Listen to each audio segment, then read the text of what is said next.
হাসিনে পোষা মোদি ছাড়তে হবে গদি। আল্লাহ আকবার বলেন।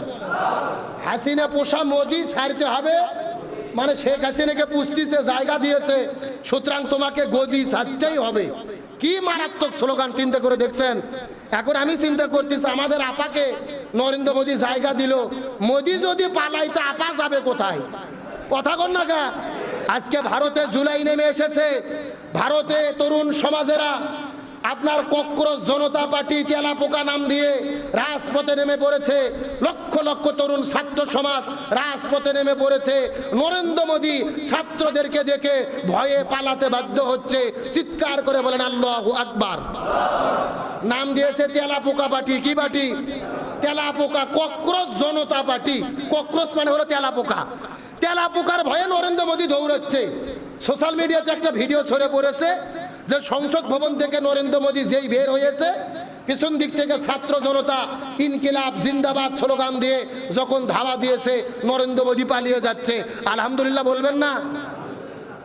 আজকে সেই ছাত্র জনতা রাজপথে নেমেছে, মমতা ব্যানার্জি তাদের পাশে দাঁড়িয়েছে।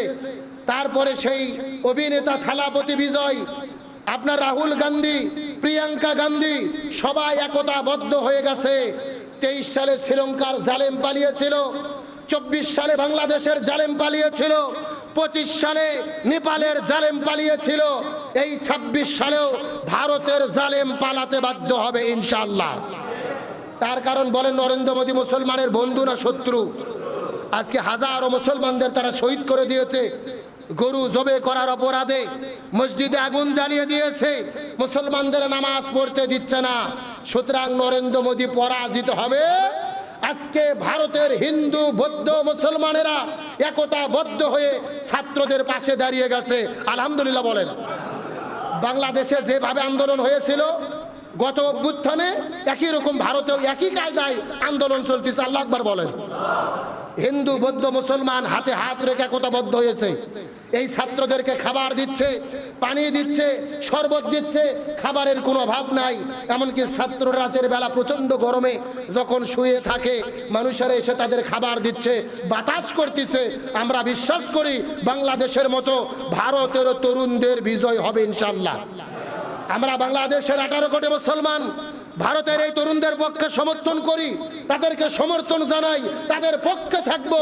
সত্যের বিজয় হবে, জালেমের পতন হবে ইনশাআল্লাহ। একবার চিন্তা করে দেখেন না, আমাদের শরীফ ওসমান হাদিকে ভারত ষড়যন্ত্র করে হত্যা করে বিদায় করে দিল। তার অপরাধ তিনি বলেছিলেন ইনকিলাব ইনকিলাব জিন্দাবাদ জিন্দাবাদ। যে ইনকিলাব স্লোগান দেওয়ার জন্য হাদিকে বিদায় করে দেওয়া হলো, আজকে সেই ইনকিলাব জিন্দাবাদ পুরো ভারতে উচ্চারিত হচ্ছে। জোরে বলেন আল্লাহু আকবার। হিন্দুরা পর্যন্ত স্লোগান দিচ্ছে ইনকিলাব জিন্দাবাদ, নারাই তাকবীর, আল্লাহু আকবার। আল্লাহু আকবার বলবেন না? আরো জোরে বলেন না আল্লাহু আকবার। সুতরাং যে ইনকিলাব জিন্দাবাদের স্লোগান শুনে তোমরা ভয় পেয়েছো, এই বাংলাদেশ নিয়ে ষড়যন্ত্র করেছো, ওই নরেন্দ্র মোদী ইসলামকে নিয়ে ষড়যন্ত্র করেছে। সুতরাং তাদের বিদায় হবে, এতে কোনো সন্দেহ? জোরে বলেন, এতে কোনো সন্দেহ? এমনকি ছাত্ররা স্লোগান দিচ্ছে যে হাসিনে পোষা মোদী ছাড়তে হবে গদি। আল্লাহু আকবার বলেন। হাসিনে পোষা মোদী ছাড়তে হবে মানে শেখ হাসিনাকে পুষতিছে, জায়গা দিয়েছে, সুতরাং তোমাকে গদি ছাড়তেই হবে। কি মারাত্মক স্লোগান চিন্তা করে দেখছেন? এখন আমি চিন্তা করতেছি আমাদের আপাকে নরেন্দ্র মোদী জায়গা দিল, মোদী যদি পালাইতে আপা যাবে কোথায়? কথা কন না কা? বিপদ কিন্তু জটিল হচ্ছে। উনি পালিয়ে যাওয়ার পরে আপার টেনশন করবে না, আপাকে দেশে আসতেই হবে। গণহত্যার বিচার বাংলার জমিনে হতেই হবে। আর যুগে যুগে জালেমের পরাজয় হয়েছে, মাজলুমের বিজয় হয়েছে। ভারতের তরুণ জনতা বিজয় হবে, সত্যের বিজয় হবে, তরুণরা বিজয় লাভ করবে ইনশাআল্লাহ বলেন। 2 নম্বর শিক্ষা, ইয়া আইয়ুহাল্লাযীনা আমানু, হে ঈমানদারেরা, ইন যদি জাআকুম, তোমাদের কাছে আসে ফাসিক, কোন মিথ্যাচারী ব্যক্তি, বি নাবাইন, কোন সংবাদ নিয়ে। তোমাদের কাছে যখন কেউ কোনো সংবাদ নিয়ে আসে, সংবাদ নিয়ে আসার সাথে সাথে সেই সংবাদকে বিশ্বাস করা। জোরে বলেন, বিশ্বাস করা। আল্লাহ বলেন ফাতাবাইয়ানু, তোমরা সেটাকে যাচাই বাছাই করো। আমাদের বগুড়ার ভাষায় বলা হয় সেটাকে তোমরা তদন্ত করে দেখো। জোরে বলেন, কি করে দেখো?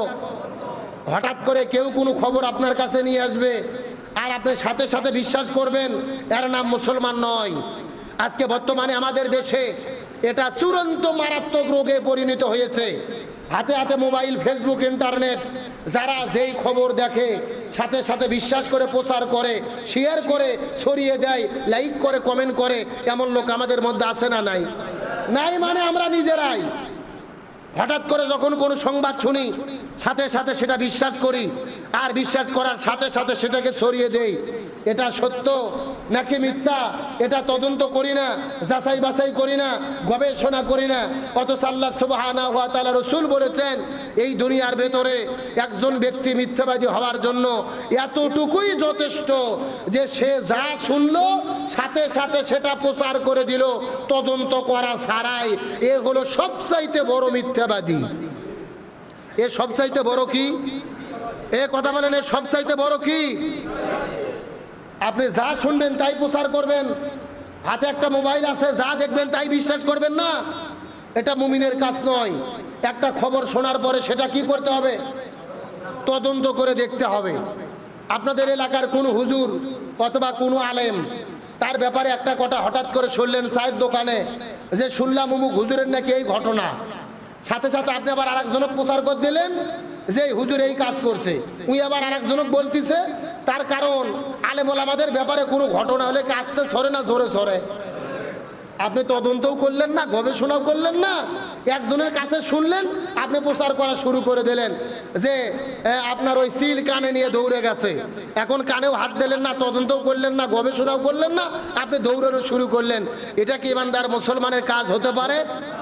এই জন্য আল্লাহ তাআলা সূরা হুজুরাতের 2 নম্বর শিক্ষা দিলেন, যখনই কোনো সংবাদ আপনি পাবেন সাথে সাথে সেটা বিশ্বাস করা যাবে না, তদন্ত করে দেখতে হবে। হুকুম কার? আরো জোরে বলেন। তদন্ত করা ছাড়া, যাচাই বাছাই করা ছাড়া এটা প্রচার করা যাবে না। আমার বন্ধুগণ, মুসলমান ভাইরা গভীর মনোযোগ লক্ষ্য করুন। তাহলে আল্লাহ তাআলা সূরা হুজুরাতের 2 নম্বর শিক্ষা দিয়ে দিলেন, ফাসিকের কথা শুনে কোনো সিদ্ধান্ত গ্রহণ করা যাবে না। সূরা হুজুরাতের 3 নম্বর শিক্ষা, আল্লাহ তাআলা 9 নম্বর থেকে 10 নম্বর আয়াতের মধ্যে আল্লাহ রাব্বুল আলামিন বলেন, ওয়া ইন তাইফাতানি মিনাল মুমিনিনা, যদি কোনো মুমিনদের মধ্য থেকে 2 দল ঝগড়ায় লিপ্ত হয়ে যায়, যুদ্ধের মধ্যে লিপ্ত হয়ে যায়, মনোমালিন্য হয়ে যায়, ফাসলিহু বাইনাহুম, তাহলে তুমি তাদের ভেতরে সংশোধন করে দাও, ঝগড়া বিবাদকে তোমরা মীমাংসা করে দাও। এখন আপনাদের জিজ্ঞাসা করি, বলেন তো ইমানদার মুমিনের মধ্যে যদি ঝগড়া হয়, এই ঝগড়াটাকে আপোষ করে দিতে হবে, মীমাংসা করে দিতে হবে। হুকুম কার? কিন্তু আমরা কি মীমাংসা করে দেই? কথা কর না, আমরা কি মীমাংসা করে দেই? আমরা আরো ঝগড়া কিভাবে বাঁধানো যায় আমরা সেই তালে থাকি। গ্রামের মধ্যে দেখবেন 2 গ্রুপে মারামারি হয়েছে, এখন আমাদের উচিত হলো এই 2 গ্রুপের মধ্যে কি করে দেওয়া? মীমাংসা করে দেওয়া, আপোষ করে দেওয়া।